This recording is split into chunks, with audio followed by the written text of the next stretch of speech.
Filipenses, capítulo número 3. Vamos ler a partir do versículo 2, irmãos. Está escrito aí na transparência 4, mas vamos ler a partir do verso 2. Filipenses, capítulo 3, do versículo 2 até o versículo 21. Filipenses, capítulo 3, do verso 2 até o verso 21. A palavra de Deus diz: acautelai-vos dos cães, acautelai-vos dos maus obreiros, acautelai-vos da falsa circuncisão, porque nós é que somos a circuncisão, nós que adoramos a Deus no Espírito e nos gloriamos em Cristo Jesus e não confiamos na carne. Bem que eu poderia confiar também na carne. Se qualquer outro pensa que pode confiar na carne, eu ainda mais, circuncidado ao 8º dia, da linhagem de Israel, da tribo de Benjamim, hebreu de hebreus, quanto à lei, fariseu, quanto ao zelo, perseguidor da igreja, quanto à justiça que há na lei, irrepreensível. Mas o que para mim era lucro, isso considerei perda por causa de Cristo. Sim, deveras considero tudo como perda por causa da sublimidade do conhecimento de Cristo Jesus, meu Senhor, por amor do qual perdi todas as coisas, e as considero como refúgio para ganhar a Cristo, e ser achado nele, não tendo justiça própria que procede da lei, senão a que é mediante a fé em Cristo, a justiça que procede de Deus, baseada na fé, para o conhecer e o poder da sua ressurreição e a comunhão dos seus sofrimentos, conformando-me com ele na sua morte, para de algum modo alcançar a ressurreição dentre os mortos. Não que eu o tenha já recebido ou tenha já obtido a perfeição, mas prossigo para conquistar aquilo para o que também fui conquistado por Cristo Jesus. Irmãos, quanto a mim, não julgo havê-lo alcançado, mas uma coisa faço, esquecendo-me das coisas que para trás ficam e avançando para as que adiante de mim estão, prossigo para o alvo, para o prêmio da soberana vocação de Deus em Cristo Jesus. Pois todos, que somos perfeitos, tenhamos este sentimento. E se porventura pensais de outro modo, também isto Deus vos esclarecerá. Todavia, andemos de acordo com o que já alcançamos. Irmãos, sede imitadores meus e observai os que andam segundo o modelo que tendes em nós, pois muitos andam entre nós, dos quais repetidas vezes eu vos dizia, e agora vos digo até chorando, que são inimigos da cruz de Cristo. O destino deles é a perdição, o Deus deles é o ventre, e a glória deles está na sua infâmia, visto que só se preocupam com as coisas terrenas. Pois na nossa pátria está nos céus, de onde também aguardamos o Salvador, o Senhor Jesus Cristo, o qual transformará nosso corpo de humilhação para ser igual ao corpo da sua glória, segundo a eficácia do poder que ele tem de até subordinar a si todas as coisas. Amém. Obrigado, Pai, pela palavra que o Senhor nos deixou, pelo esclarecimento, pela verdade que vem da tua palavra, verdade esta que tem o poder de libertar de todo engano, de todo erro, Senhor. E é isso que nós queremos esta noite, ouvir a palavra de libertação, a palavra que sustenta, a palavra que mantém a nossa vida, que é o alicerce da nossa vida. E não somente queremos ouvir a tua palavra, mas também queremos praticá-la. Isto é a rocha sobre a qual queremos edificar a nossa casa, a prática da tua palavra. Mas queremos, Senhor, esta noite ouvir sim a tua voz. Não estamos aqui para ouvir doutrinas inventadas por homens.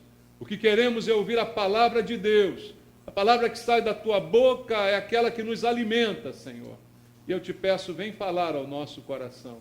Que eu seja mais uma vez usado pelo Senhor como um instrumento teu, Pai. Com a unção, o poder do Espírito Santo para ministrar tua palavra.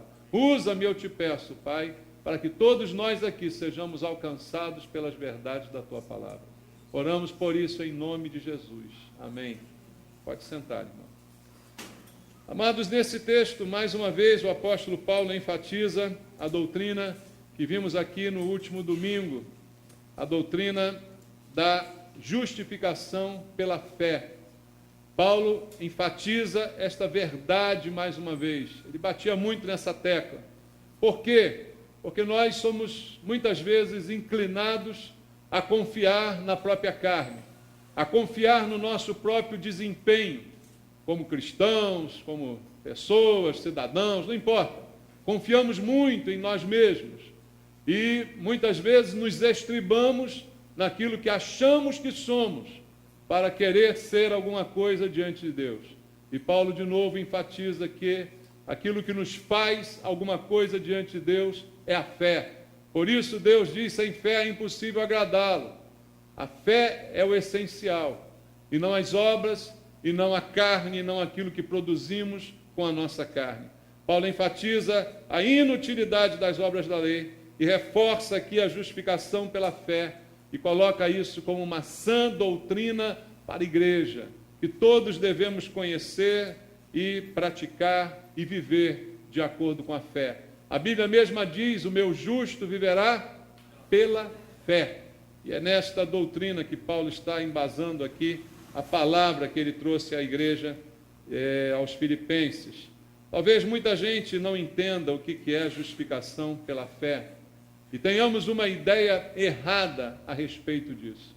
Eu vejo hoje isso na igreja, de uma maneira geral, muita confusão se faz sobre fé e obras, né? Sobre justificação, ser justificado, receber justiça que não nasceu em mim. Eu não sou justo, não há ninguém justo, a Bíblia diz. Não há um justo sequer, afirma a palavra de Deus. Todos pecaram e carecem da glória de Deus. Então, não somos justos. Justiça não nos é próprio. Justiça nos é atribuída. Por isso a palavra é justificado. E muitos não conseguem entender essa verdade bíblica. Muitos tentam separar fé e obras, tentam anular uma com a outra, e isso está completamente distante do que nos ensina a palavra de Deus. Há muitos também que fazem uma confusão até com respeito a Jesus. Nós acreditamos que Jesus é o nosso Senhor, irmãos, e também que Ele é o nosso Salvador, mas as duas coisas ao mesmo tempo, porque muitos não conseguem entender assim. Muitos conseguem entender Jesus como Senhor, mas não conseguem entendê-lo como Salvador. E há outros que fazem o contrário, até conseguem entendê-lo como Salvador, mas desprezam o fato dele também ser Senhor.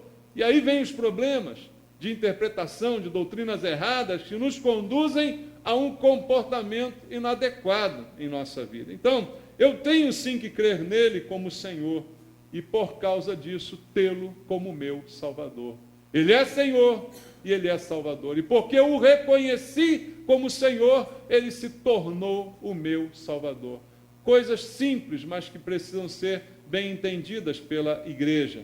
Paulo nos mostra aqui nesse texto essa doutrina tão importante para a igreja, justificação pela fé. E mais uma vez, como eu falei em algumas mensagens atrás, parece que a dificuldade estava com relação aos judeus, que mesmo depois de se converterem, ainda ficavam ali praticando princípios judaicos, ainda queriam trazer isto para agregar isto à fé. A fé e mais alguma coisa, a fé e mais alguma prática, a fé e mais alguma obra.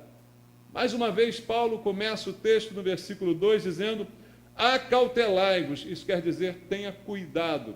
Acautelai-vos dos cães. O que será que Paulo está dizendo aqui? Para ter cuidado com o cachorro? O cachorro é bravo?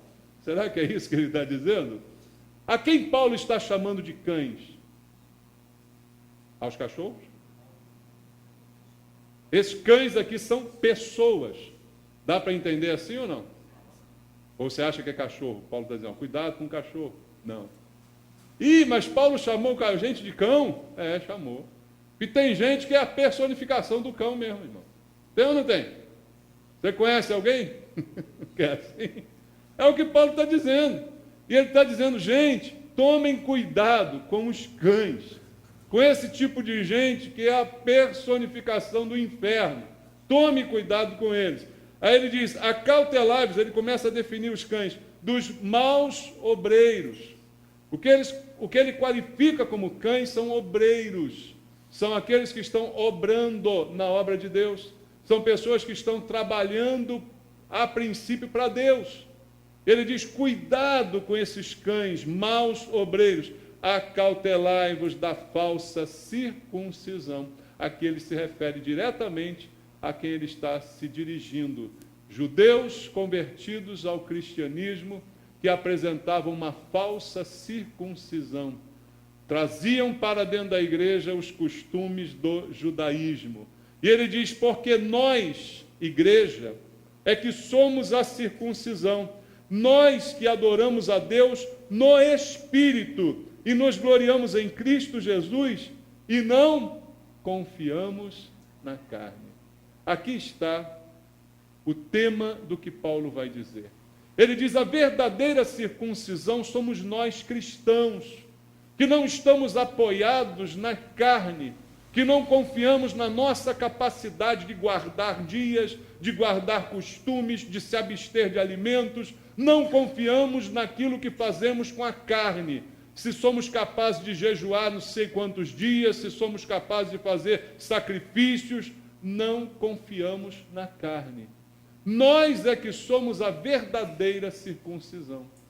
O que Paulo quer dizer com isso? O verdadeiro judeu somos nós, igreja do Senhor, que não confiamos em rituais, não confiamos em cerimoniais, não confiamos em práticas nem em costumes para nos aproximar mais de Deus, e sim num relacionamento direto com Deus, como ele fala aqui, que nós adoramos a Deus no Espírito. Lembra que outro dia eu falei aqui, aquele texto de João 4?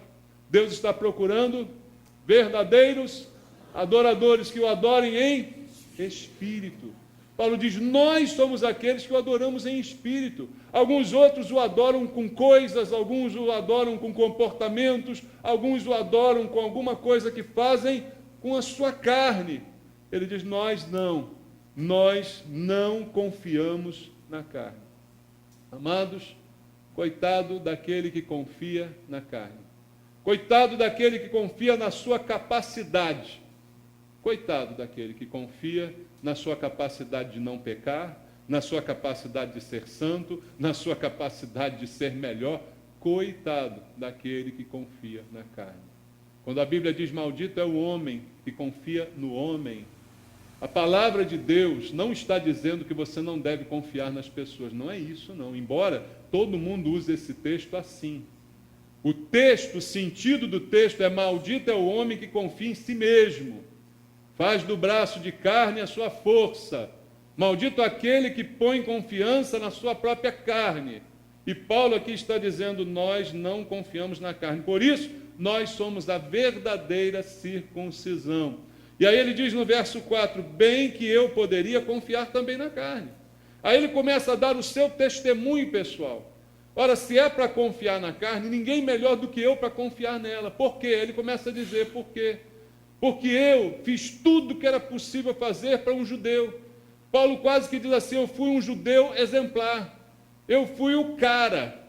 Como para o judaísmo, eu fui o cara. E ele começa a dizer o seu currículo. Por quê? Se qualquer outro pensa que pode confiar na carne, eu ainda mais. Por quê? Aí ele vai dizer, circuncidado ao 8º dia da linhagem de Israel, da tribo de Benjamim, hebreu de hebreus, quanto à lei, fariseu.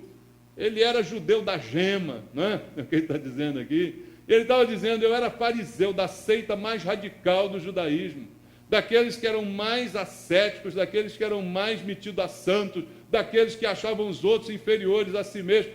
Eu era dali, ele diz. Então eu era realmente irrepreensível. Ele continua dizendo, olha, quanto ao zelo, perseguidor da igreja, porque ele achava que perseguindo a igreja estava fazendo um favor para Deus. E ele fala, olha, quanto à justiça que há na lei, irrepreensível. Então ele diz, se alguém acha que pode confiar na carne, esse alguém sou eu. Tinha tudo o que era possível para confiar na minha própria carne, porque em relação a mandamentos, a guarda e observância de leis, eu fui irrepreensível. É o testemunho que Paulo está dando aqui de si mesmo.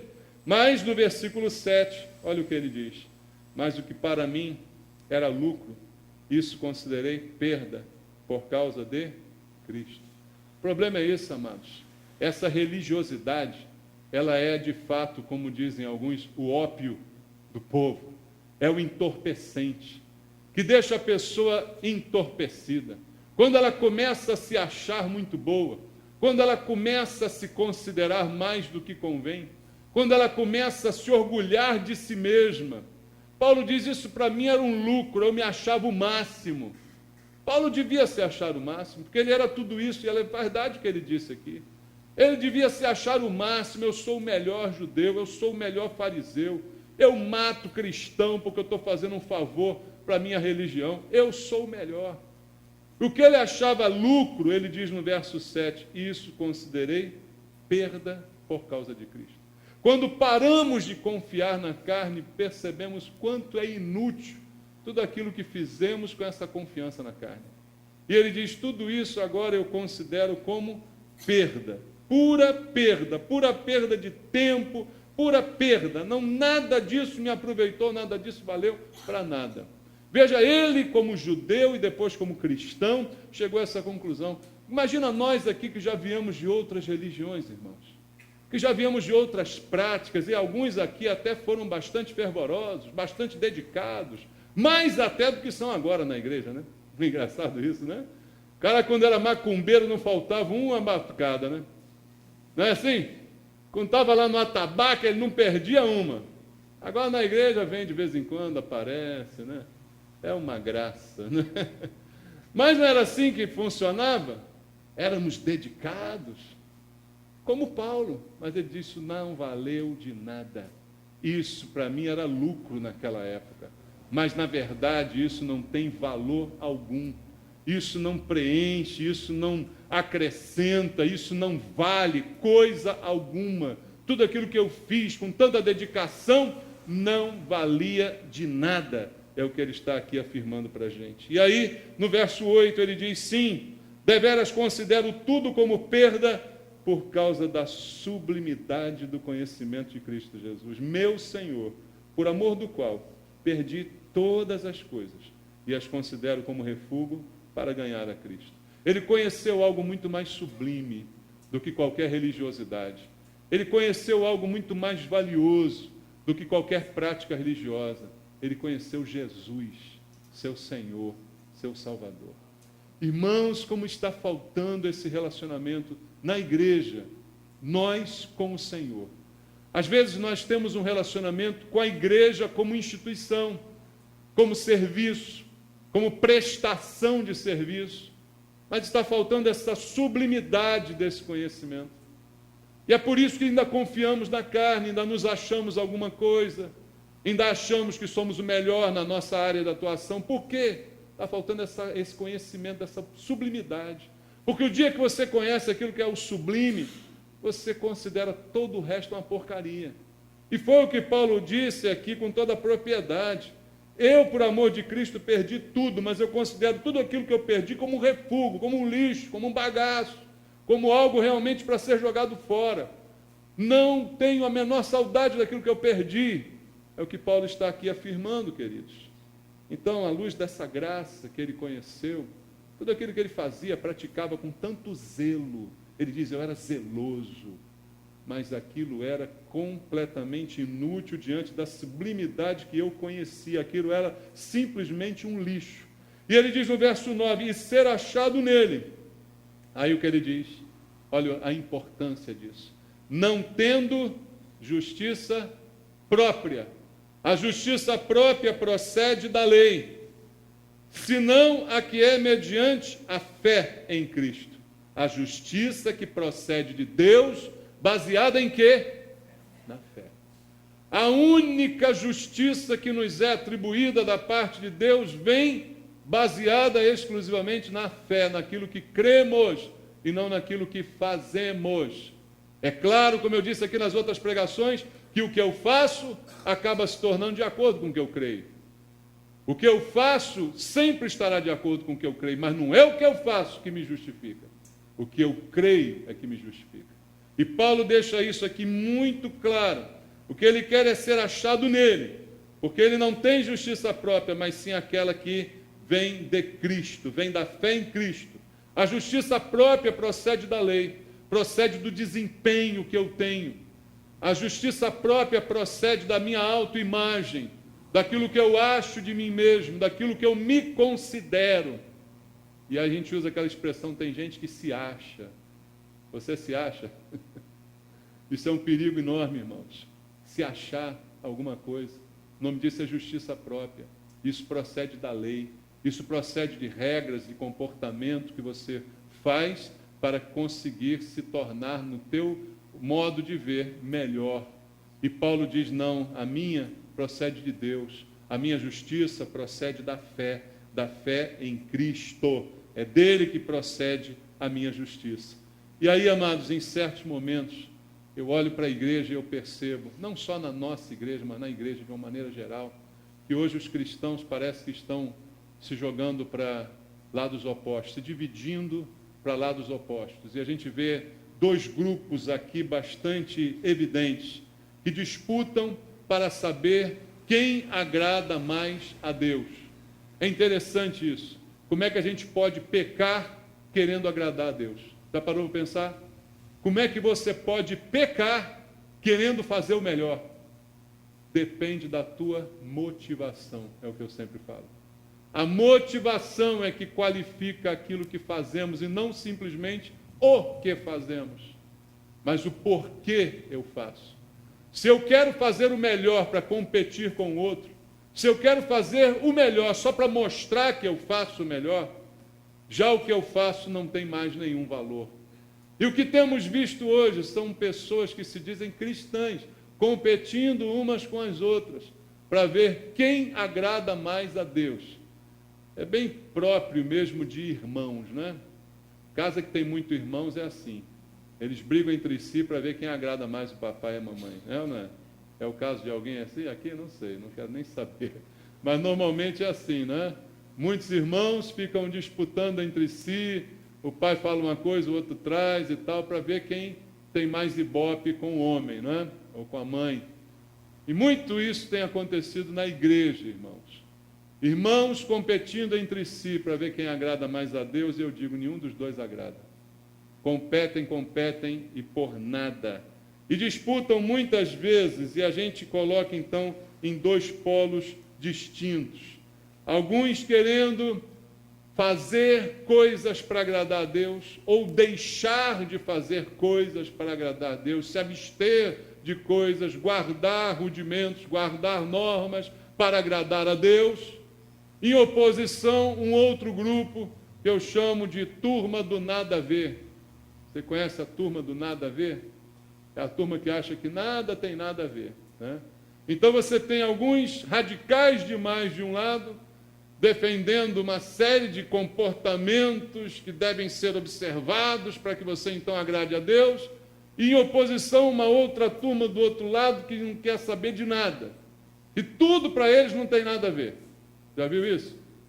Tem uma turma que bota regra de roupa, de vestuário, que me diz como é que você tem que ir para a igreja, qual é o tipo de roupa que você tem que botar, se pode usar brinco, se não pode, calça comprida, batom, pode jogar bola, pode ter barba, pode ter bigode, raspar o sovaco, tudo isso.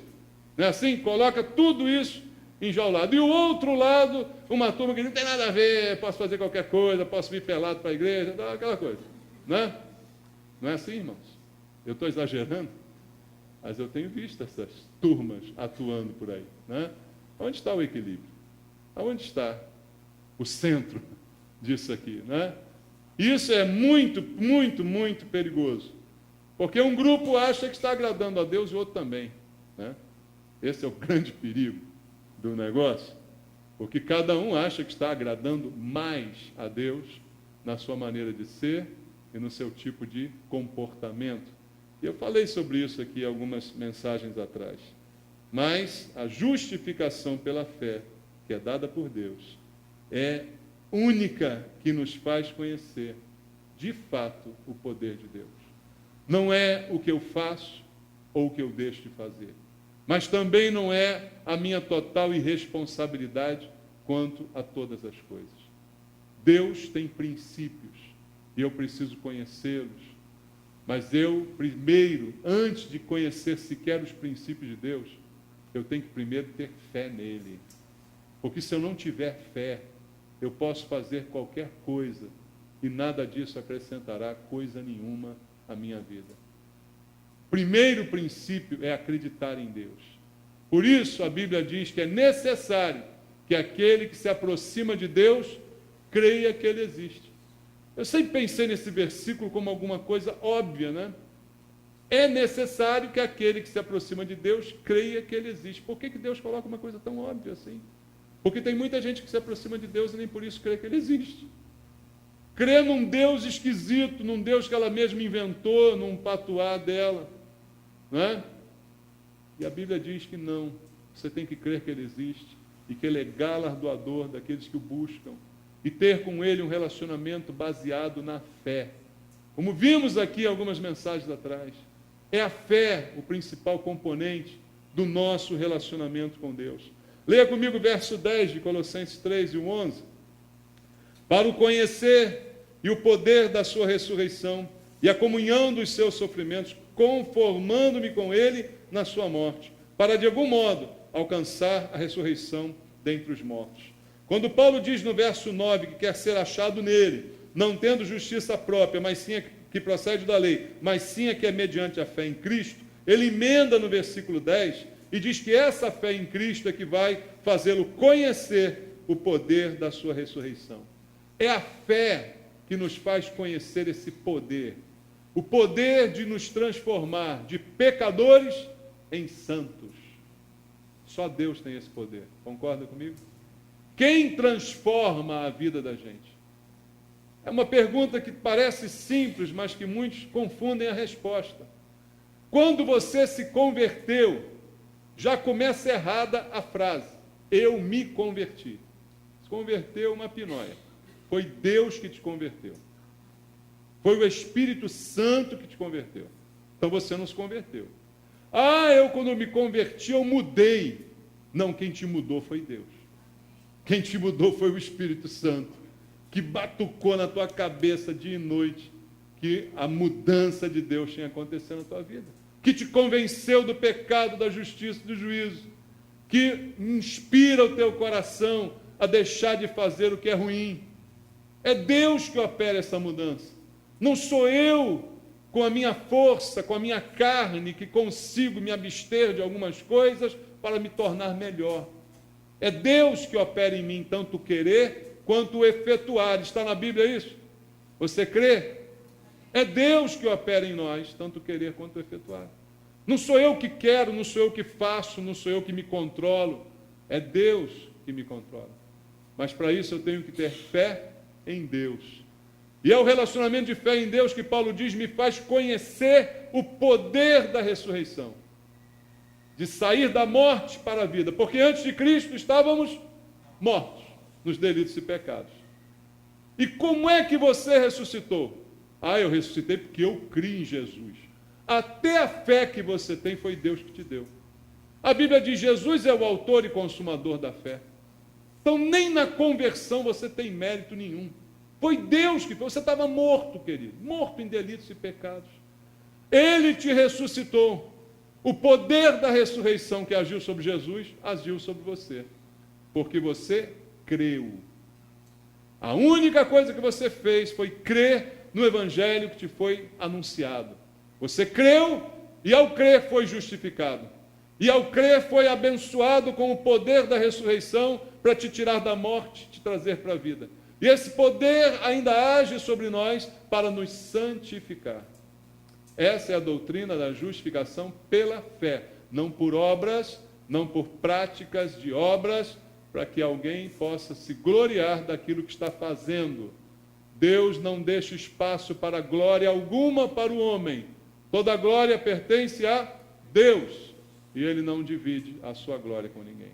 São princípios básicos da palavra de Deus, mas que, ao longo do tempo, essa paixão religiosa que há em alguns de nós, vai fazendo a gente esquecer esses princípios e começar a achar, somos bons, somos firmes, somos santos, somos melhores do que os outros, somos como o publicano e o fariseu, que oravam no mesmo tempo e foram contada a história por Jesus. Um se orgulhava do que era como fariseu e outro, como publicano, só implorava o perdão. Qual somos nós? A justiça pela fé é que vai definir quem somos nós nessa história. E veja, o amor de Cristo nos conquistou, como conquistou o apóstolo Paulo. Ele diz: por amor de Cristo perdi todas as coisas, mas as considero como refúgio. O amor de Cristo nos conquistou, amém, irmãos? A sublimidade desse amor que conhecemos é que provocou a transformação na nossa vida. Paulo continua no verso 12 dizendo assim: não que eu o tenha já recebido, ou o tenha já obtido a perfeição, mas prossigo para conquistar aquilo para o que também fui conquistado por Cristo Jesus. Irmãos, quanto a mim, não julgo havê-lo alcançado, mas uma coisa faço, esquecendo-me das coisas que para trás ficam e avançando para as que diante de mim estão, prossigo para o alvo, para o prêmio da soberana vocação de Deus em Cristo Jesus. Veja, através do amor que ele conheceu e foi justificado nesse amor, ele vai esquecer o passado e ele vai avançar para o alvo. E ele vai alcançar aquilo para o que ele foi alcançado. Em outras palavras, você foi salvo para quê? Tem um alvo nisso. Tem um propósito nisso. Deus salvou você para alguma coisa. Não foi só para te livrar do inferno. Eu já disse aqui milhares de vezes isso. Se Deus quisesse só te livrar do inferno, no dia da tua salvação te matava para você ir direto para o céu. É ou não é? Só quero livrar você do inferno. Salvou, levo você para o céu. Acabou, não tem mais problema. Mas Deus deixou você aqui na terra. Deixou? Você está aqui essa noite? Está aqui ou não está nem aí? Está me ouvindo ou está dormindo? Deus deixou você aqui. Por quê? Porque tem um alvo para você. Tem um propósito para você. Tem algo a conquistar. E você foi conquistado para conquistar este alvo. E o alvo a conquistar não é aquele alvo da campanha das 7 semanas, não. Tá, vou conquistar meu carro, minha casa, a mulher amada. Não, não é esse o alvo a conquistar. O alvo não é seu, o alvo é de Deus. Entende? Deus não está falando do teu alvo, está falando do alvo dele. Esse alvo é que você tem que conquistar. E você foi conquistado exatamente para conquistar esse alvo. Mas para que isso aconteça, o conhecimento desse amor e dessa graça tem que fazer você esquecer do passado. Paulo diz: esquecendo-me das coisas que para trás ficam. O que ficou no passado? No passado ficou o Egito. No passado ficou o pecado.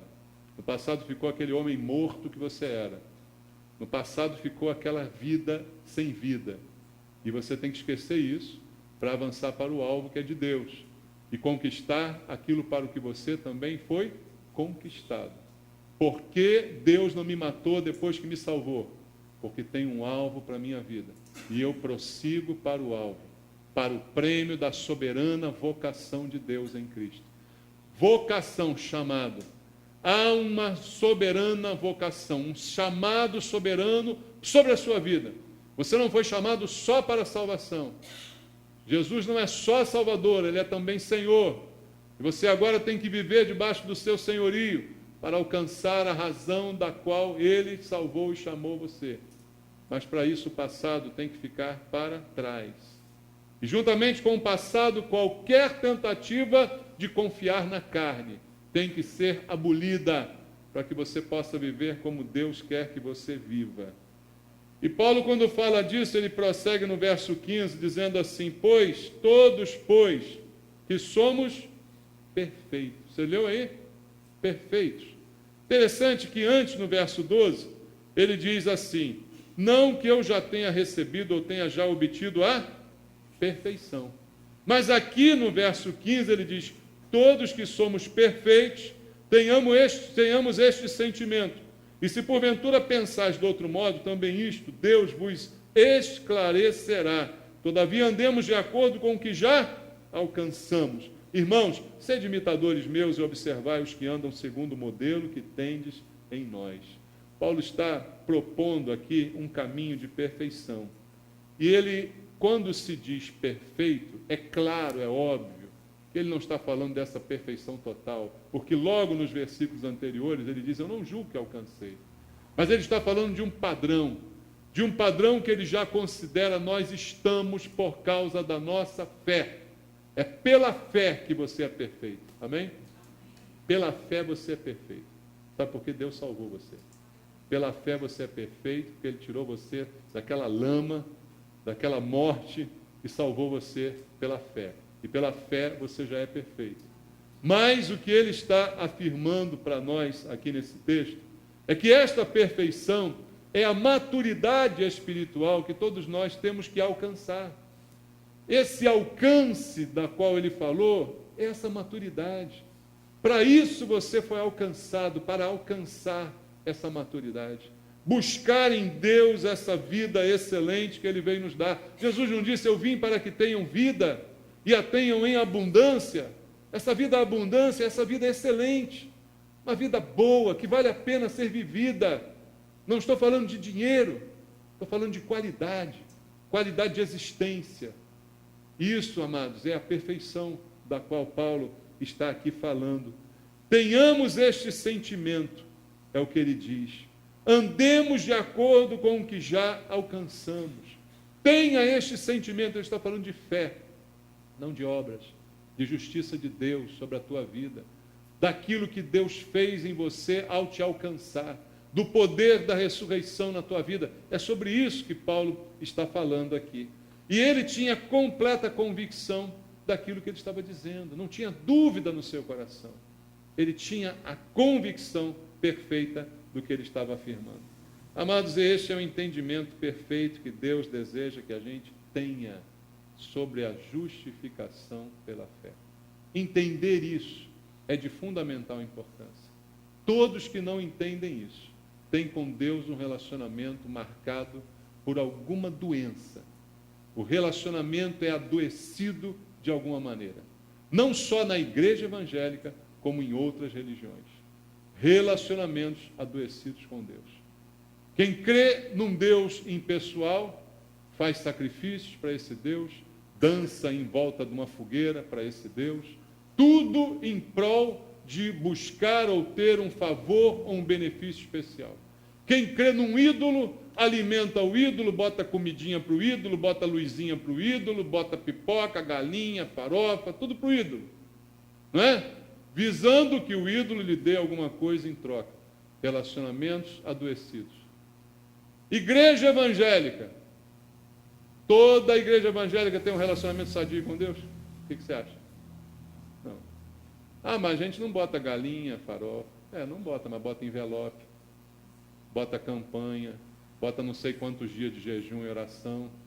Tudo para ganhar ou arrancar de Deus, da divindade, alguma coisa. É o mesmo sentimento. É o mesmo princípio de tomar lá da cá. É ganhar e conquistar pelo que eu faço.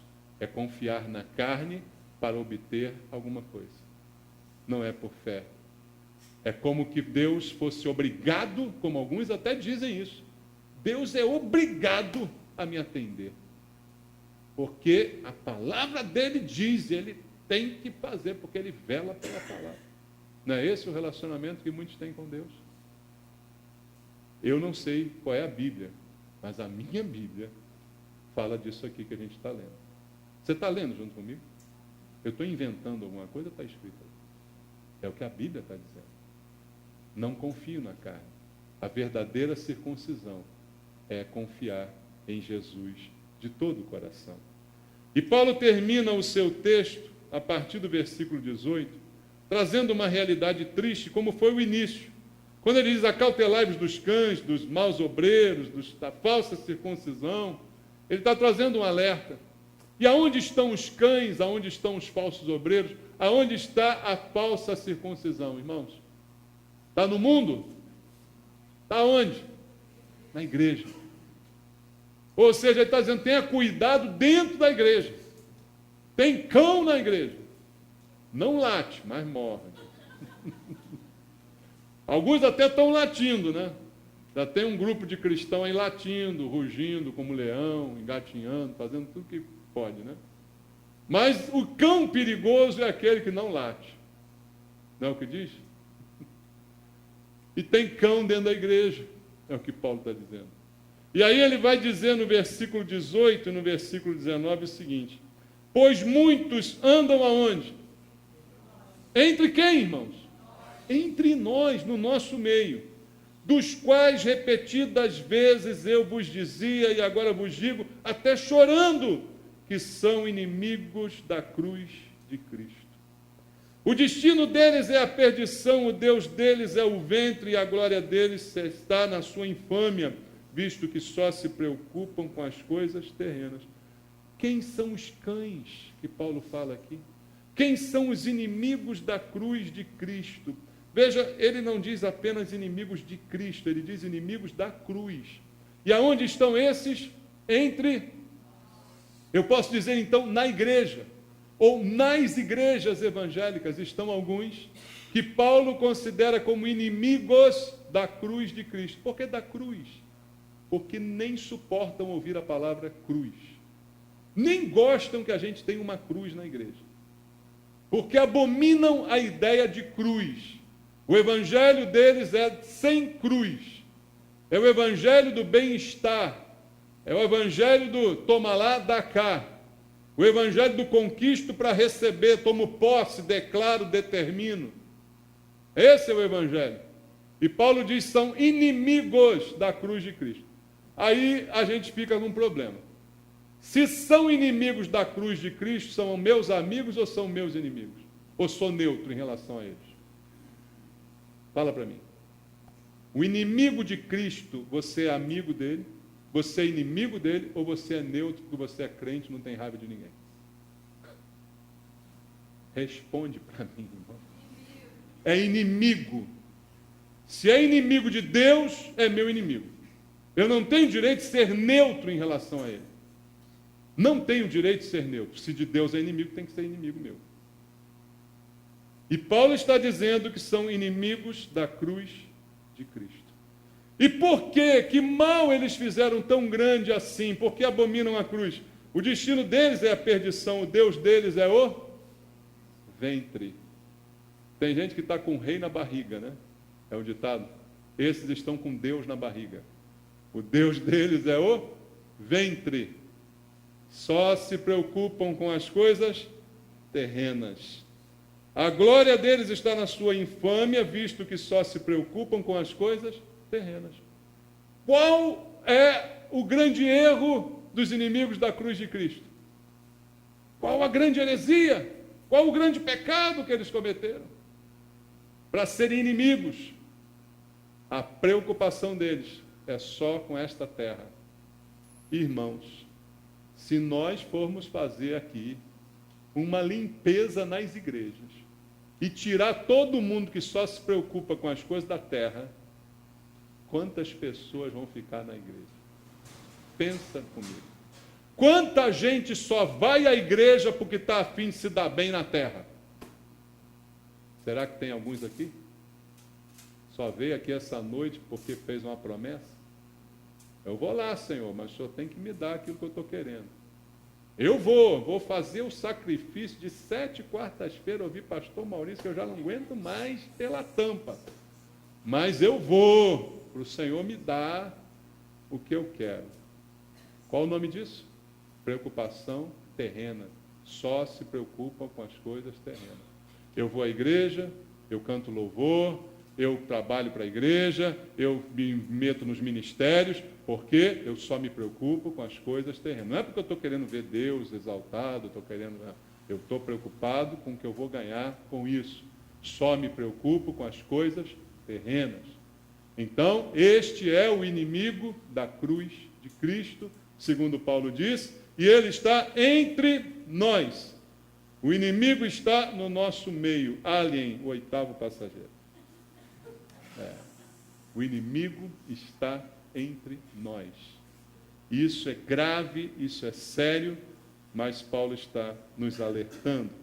E a principal característica deste é só se preocupar com as coisas terrenas. Só se preocupa com o âmbito terreno material. Nada espiritual vale a pena. Só o que é material. E aí, meu amado, faça você o juízo que você quiser.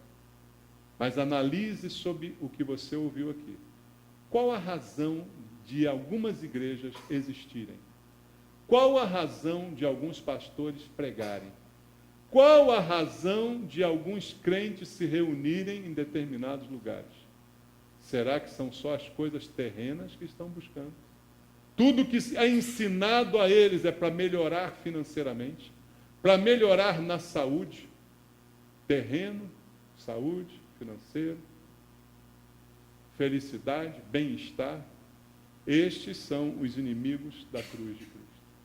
Veja, Deus não está dizendo que eu não posso pensar em algumas coisas terrenas. Não é isso que Ele está dizendo.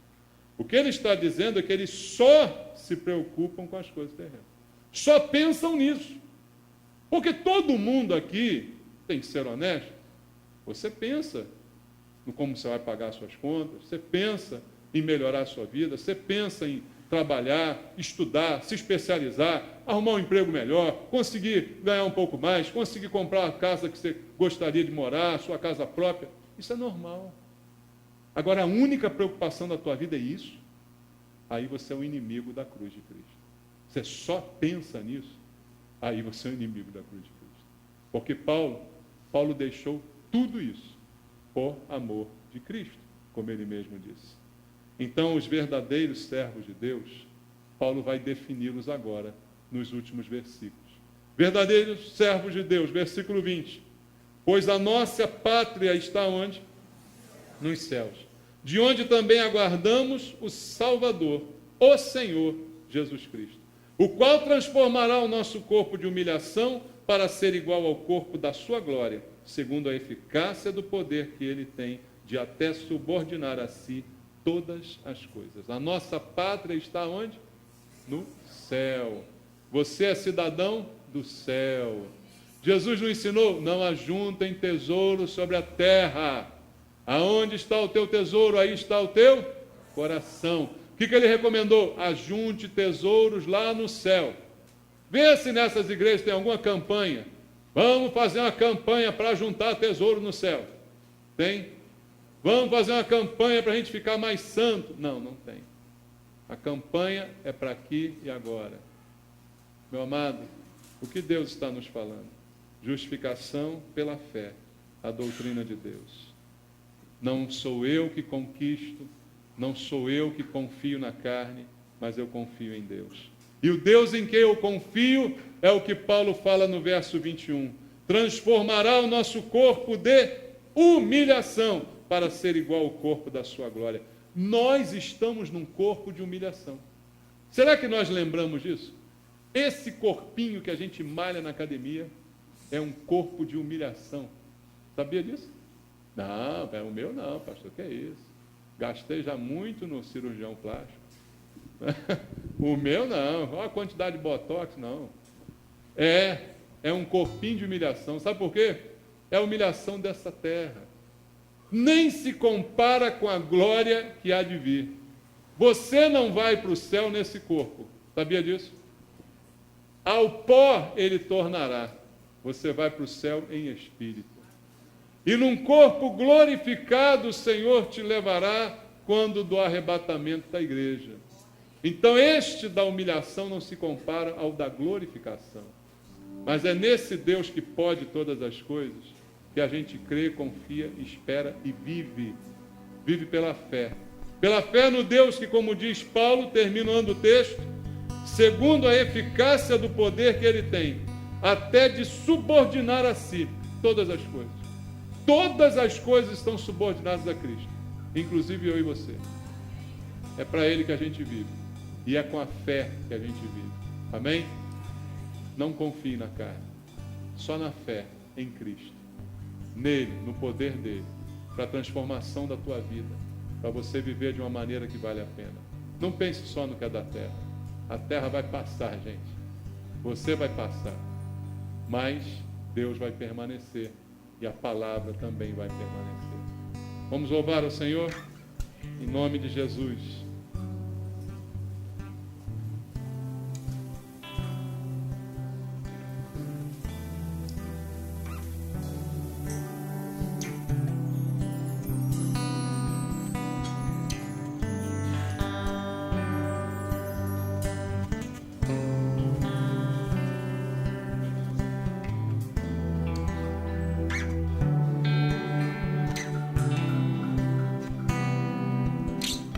Sou grato ao teu amor por me fazer feliz. Em ti me encontrei.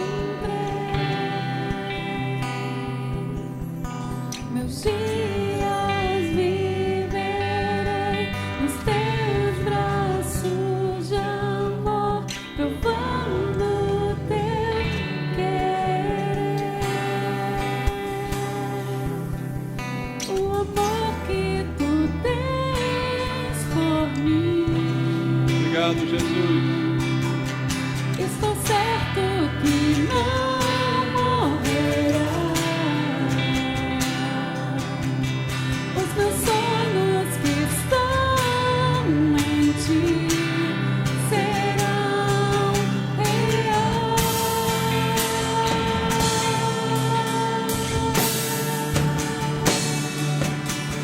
Com as asas da fé para ti voarei, Jesus, pousarei junto a ti e assentado ao teu lado contigo, sorrindo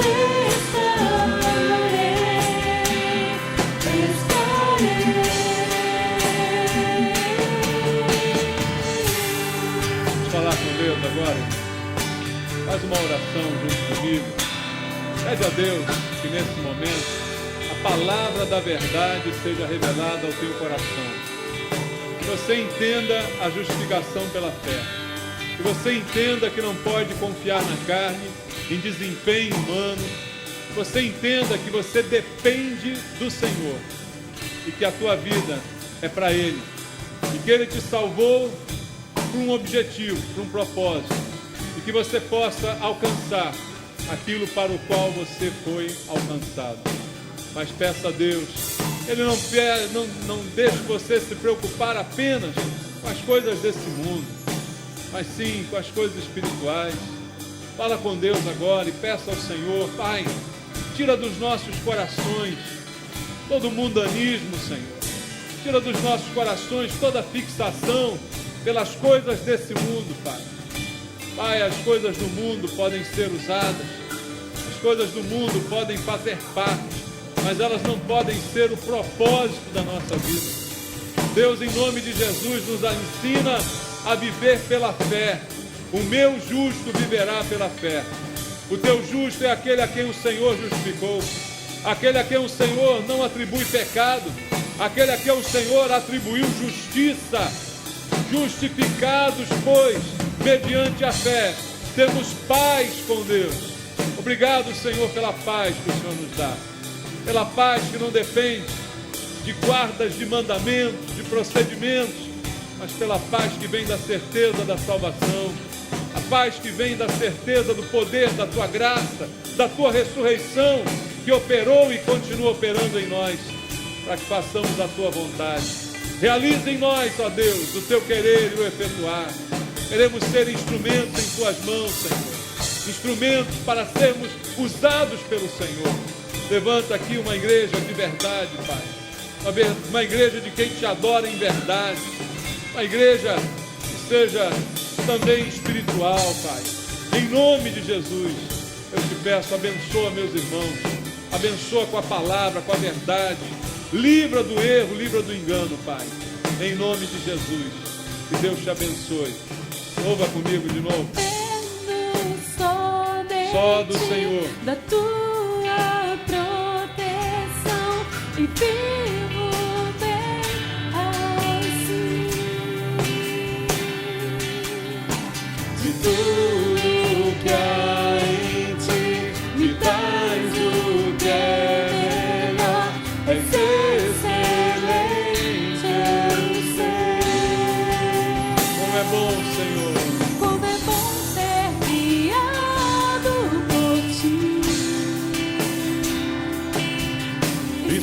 parte do teu coração. Não há nada melhor que viver por teu amor.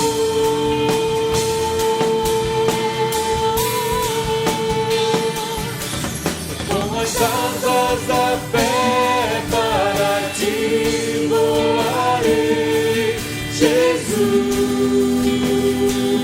Pousarei junto a ti e assentado ao teu lado contigo, sorrindo estarei.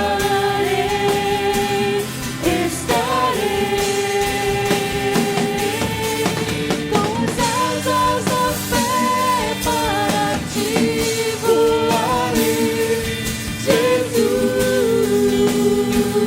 Pousarei junto a ti e assentado ao teu lado contigo, sorrindo estarei.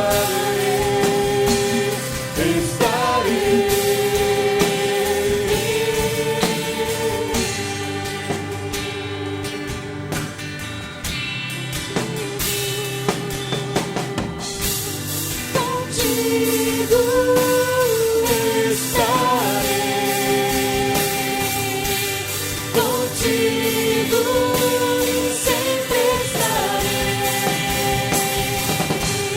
contigo estarei, contigo sempre estarei, contigo estarei, contigo sempre estarei, contigo estarei, contigo sempre estarei.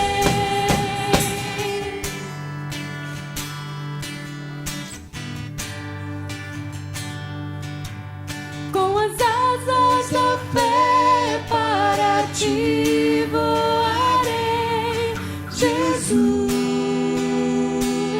Pousarei junto a ti e assentado ao teu lado contigo, sorrindo estarei.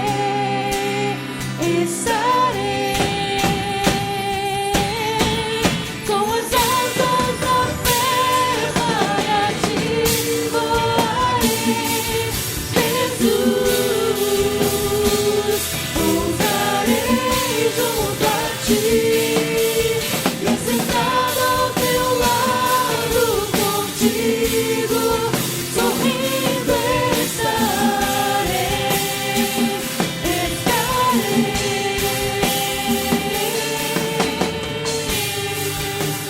Aleluia.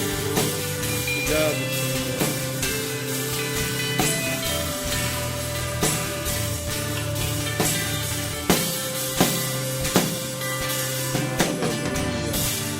Glória a Deus. Te louvo, Senhor. Obrigado, Pai. Glória ao Senhor. Guarda a palavra de Deus no teu coração. Não se deixe enganar. Em nome de Jesus. Amém?